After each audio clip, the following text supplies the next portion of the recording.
नमस्कार मित्रांनो.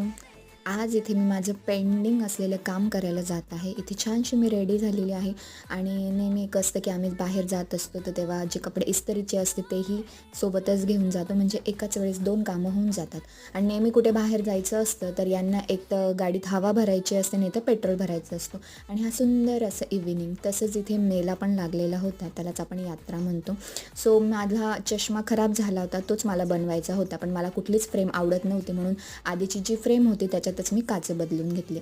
सो येत असताना आम्हाला खूप भूक लागलेली म्हणून इथे स्नॅक्स खाण्यासाठी आम्ही थांबलेलो. सो वडापाव इथला आम्ही ट्राय केला. नाव बघून गेलो होतो, पण वडापावची टेस्ट भंगार होती. तर वडापाव खाऊन आमचं पोट नाही भरलं म्हणून आम्ही आमच्या नेहमीच्या पाणीपुरीच्या ठेल्यावरती गेलो. त्यांनी पाणीपुरी खाल्ली, मी सुकी पुरी खाल्ली. तर इथे पाणीपुरीवाले भैया ड्रीम इलेव्हनवरती मॅच लावत होते, कुठले प्लेयर घ्यायचे कुठले नाही ते. सो आम्ही जात आहोत परत आमच्या घरी. भेटूया नवीन मिनी ब्लॉग.